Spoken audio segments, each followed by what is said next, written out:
की निजामत कर रहे मेरे छोटे भाई और सदारत कर रहे सदर मोहतरम यहाँ मौजूद नौगावा सादात के विधायक चौधरी समरपाल सिंह, चंद्रपाल सिंह सैनी साहब और सम्मानित साथी। मैं सिर्फ 5 मिनट आप लोगों के बीच में रहूंगा। साथियों, चुनाव हर बार होते हैं, एमपी एमएलए हर बार बनते हैं, मगर आखिर कौन सी वजह ऐसी आई कि ये जो 24 का चुनाव है, ये ऐसा चुनाव है कि इस चुनाव को अगर हमने सोच और समझ कर नहीं किया तो आने वाली हमारी नस्लें याद करेंगी और कहेगी कि 24 में संविधान ने अधिकार दिया था कि इस जालिम सरकार को उखाड़ दो। मेरे बाप और बुजुर्गों ने उस जालिम सरकार को उखाड़ने का काम नहीं किया था। वो कौन सी सरकार है, कौन सी सरकार को उखाड़ना है? वो सरकार वो है जो किसानों के खून की प्यासी है, वो सरकार वो है जो नौजवानों के खून की प्यासी है, वो सरकार वो है जो माँ और बहनों की इज्जत की आबरू की प्यासी है, वो सरकार वो है जो भाईचारे की प्यासी है, वो सरकार वो है जो मंदिर को मस्जिद से लड़ाती है, वो सरकार वो है जो गीता को कुरान से लड़ाती है, वो सरकार वो है जो किसान को जवान से लड़ाती है, वो सरकार वो है जो सिर्फ और सिर्फ वोट पर आधारित है।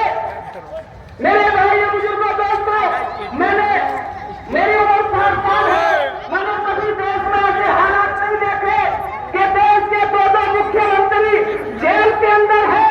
और मैं तो ये कहता हूं, अगर अरविंद केजरीवाल जी और सोरेन जी भाजपा में शामिल हो जाते तो ये भाजपा के गंगा जल पीकर कहते कि इन दोनों से साफ सुथरा मुख्यमंत्री कोई नहीं है, ये ऐसी भाजपा की सरकार है। और जब इन्होंने घुटने नहीं देखे तो इनको जेल में डाल दिया गया है। तो मैं कहना चाहता हूं इस देश के रहने वाले हिंदू मुसलमान सिख ईसाई भाइयों के याद करने है कि आपका अशफाकुल्लाह खान सरदार भगत सिंह मंगल पांडे की कुर्बानी, उन्होंने इस देश को इसलिए आजाद नहीं कराया था कि यह हिंदू को मुसलमान से लड़ाकर राज किया जाए। और अफसोस है कि इस देश के प्रधानमंत्री आज जो बयान करते हैं, मैं कहता हूं कि ये भारत छोड़ने का भारत है, ये भारत गांधी का भारत है। देश के प्रधानमंत्री, आप तो देश के प्रधानमंत्री हो, एक पार्टी के प्रधानमंत्री नहीं हो, एक समाज के प्रधानमंत्री नहीं हो। आप अपने बयान में कहते हैं अगर कांग्रेस आ गई तो एक समाज के लोगों को इस देश की संपत्ति में हिस्सा देना पड़ेगा। देश के प्रधानमंत्री जी, आपके मुंह से ये बात अच्छी नहीं लगती है, ये बात अच्छी नहीं लगती है। कितना जहर घोलोगे?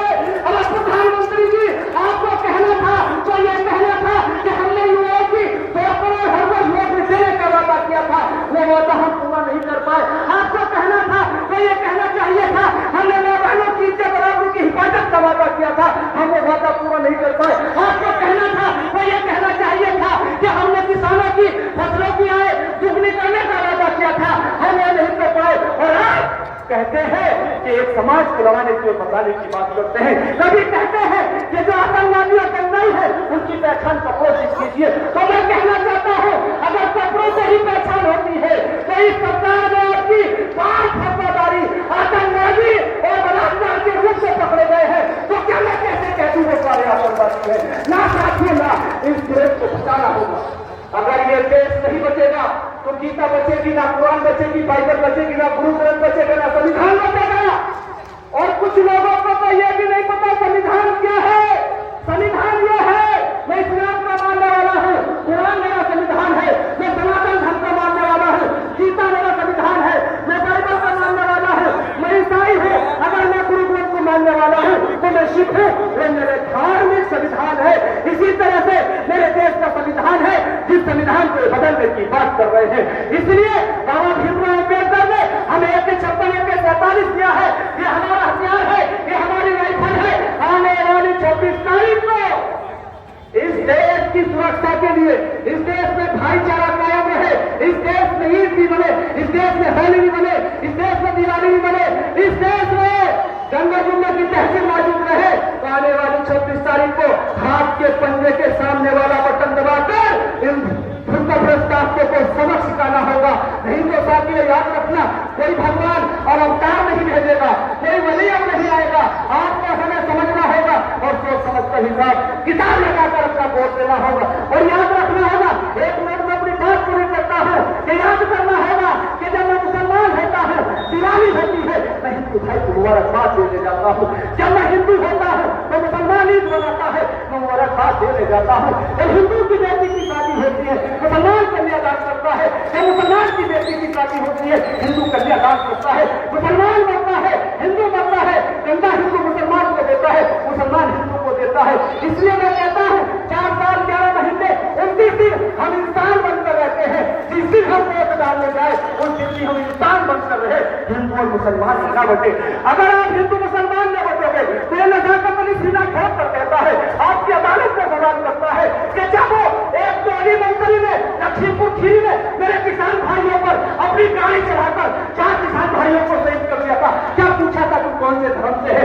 मेरे 900 किसानों ने आत्महत्या की है, क्या पूछा था किसी ने कौन से धर्म से कौन से मजहब से है? मेरे नौजवान डिग्री भोगकर आत्महत्या कर रहे हैं, क्या किसी ने पूछा था किस मजहब से है?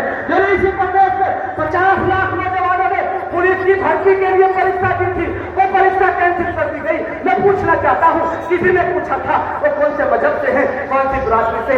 ना साथियों ना, वहां कुल इंसानियत के खिलाफ हुआ है। इसलिए इंसानियत को बचाने के लिए, हैवानियत को मिटाने के लिए हमें आने वाली 26 तारीख को कुमार काली सभी को जिताना है, राहुल गांधी और अखिलेश यादव के हाथों को मजबूत करना है और अरविंद केजरीवाल के हाथों को मजबूत करना है।